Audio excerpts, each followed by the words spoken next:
Bloody Mary, এই নামটা শুনলেই কেমন একটা গা ছমছমে ব্যাপার, তাই না? ছোটবেলায় তো আমরা অনেকেই শুনেছি অন্ধকার ঘরে আয়নার সামনে দাঁড়িয়ে এই নামটা ফিসফিস করে বলার কথা। সাহসটা হয়তো সবার হয়ে ওঠেনি, কিন্তু মজার ব্যাপার হলো এই ভয়ঙ্কর কিংবদন্তির পেছনে কিন্তু লুকিয়ে আছে এক সত্যিকারের ইতিহাস। হ্যাঁ, এই প্রশ্নটা এটা তো আমাদের সবারই জানা, তাই না?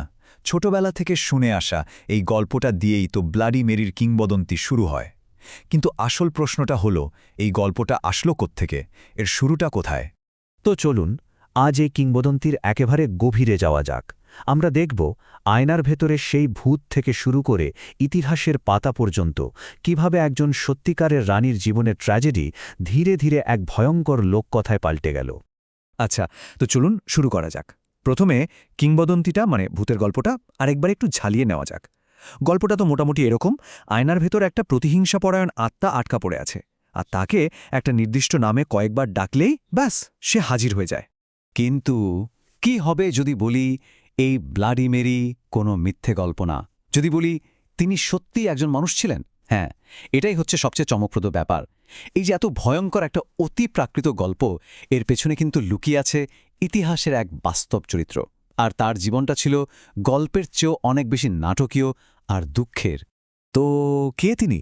এই কিংবদন্তির একেবারে কেন্দ্রে যিনি আছেন, তিনি আর কেউ নন, তিনি হলেন ইংল্যান্ডের ইতিহাসে প্রথম নারী শাসক, রানী প্রথম মেরি, যাকে আমরা মেরি টিউডর নামেই বেশি চিনি। ব্যাপারটা ভাবুন একবার। একদিকে লোককথার সেই আয়নার ভেতরের অশরীরী আত্মা, আর অন্যদিকে ইতিহাসের পাতায় একজন সত্যিকারের জলজন্ত ক্ষমতাশালী রানী। এই দুয়ের মধ্যে পার্থক্যটা কিন্তু আকাশ-পাতাল। এখানেই লোককথা আর বাস্তবতা একেবারে আলাদা হয়ে যায়। মেরির জীবনের সবচেয়ে গুরুত্বপূর্ণ ঘটনাগুলো যদি দেখি, তাহলে দেখব সবকিছুই ঘটেছে খুব অল্প সময়ের মধ্যে। যেমন ধরুন, 1554 সালে স্পেনের প্রিন্স ফিলিপের সাথে তার বিয়েটা হলো, যেটা ছিল পুরোপুরি একটা রাজনৈতিক চাল। ঠিক তার পরের বছর 1555 সাল থেকে শুরু হলো সে কুখ্যাত দমন অভিযান। আর এর মাত্র কয়েক বছরের মাথায় 1558 সালে মাত্র 42 বছর বয়সে তিনি মারা যান। মানে এই কয়েকটা বছরই তার নিজের জীবন আর ইংল্যান্ডের ইতিহাসকে চিরদিনের মতো বদলে দিয়ে গেছে। তার শাসনকাল তো আমরা দেখলাম, কিন্তু একজন রানীর পরিচয় তো শুধু তার শাসন দিয়ে হয় না। এবার আমরা মেরির জীবনের সেই দিকটা দেখব যা হয়তো তার মুকুটের আড়ালে ঢাকা পড়েছিল, তার ব্যক্তিগত জীবনের গভীর দুঃখ আর যন্ত্রণা। মেরির জীবনের সবচেয়ে বড় ট্র্যাজেডিগুলোর একটা ছিল তার ফ্যান্টম প্রেগন্যান্সি। এটা একটা খুবই বিরল অবস্থা, যেখানে একজন মানুষ গর্ভবতী না হয়েও গর্ভধারণের সমস্ত লক্ষণ অনুভব করেন। ঐতিহাসিকরা মনে করেন মেরি এই ভয়াবহ শারীরিক আর মানসিক সমস্যার মধ্যে দিয়ে গিয়েছিলেন। ভাবুন একবার, তিনি সবার সামনে ঘোষণা করেছিলেন যে তিনি গর্ভবতী, কিন্তু মাস পেরিয়ে গেলেও কোনো সন্তানের জন্ম হয়নি।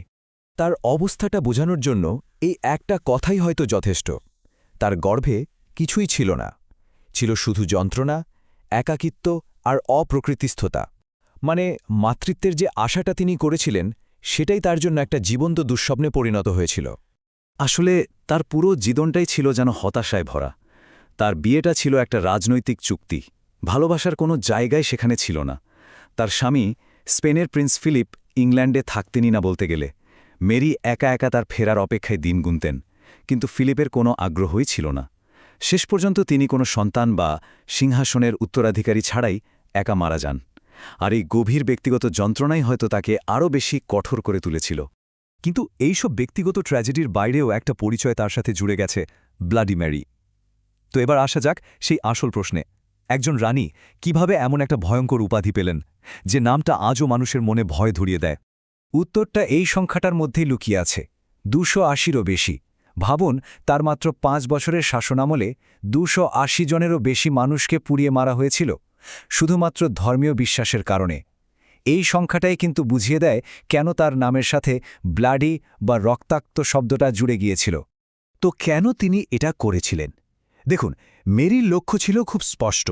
তিনি ছিলেন একজন একনিষ্ঠ ক্যাথলিক, আর তিনি চেয়েছিলেন ইংল্যান্ডকে আবার ক্যাথলিক ধর্মে ফেরাতে।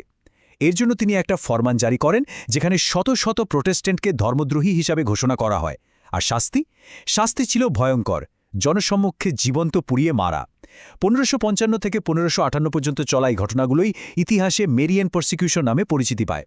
তবে এখানে কিন্তু রাজনীতির একটা বড় ভূমিকা আছে, কারণ ইতিহাস সবসময় বিজয়ীরা লেখে, তাই না? মেরির মৃত্যুর পর ক্ষমতায় আসেন প্রোটেস্ট্যান্টরা, জন ফক্সের মতো প্রোটেস্ট্যান্ট লেখকরাই তখন ইতিহাস লিখেছেন, আর তারাই মেরিকে ব্লাডি মেরি হিসাবে সবার সামনে তুলে ধরেন, আর সেই নামটাই প্রজন্ম থেকে প্রজন্মান্তর ধরে টিকে গেছে।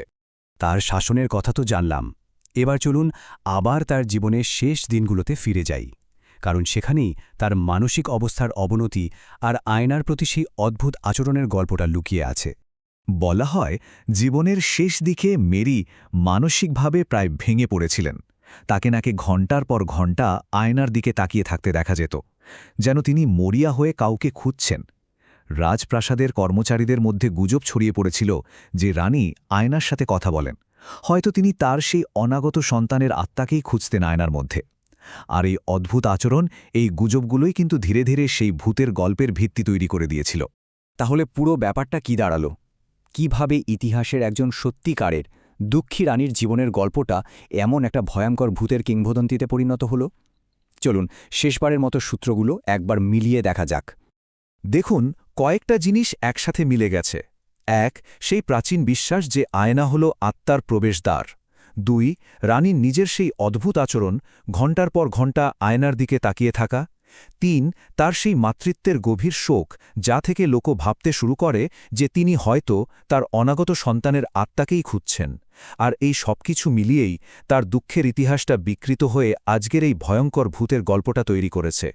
তাহলে শেষ পর্যন্ত ম্যারি টিউডর আসলে কে ছিলেন? একজন রানী, একজন দানবী, নাকি নিজেরই প্রতিবিম্বের মধ্যে হারিয়ে যাওয়া এক ভগ্ন হৃদয় নারী, যার ব্যক্তিগত ট্র্যাজেডি তাকে ইতিহাসের এক বিতর্কিত চরিত্রে পরিণত করেছে?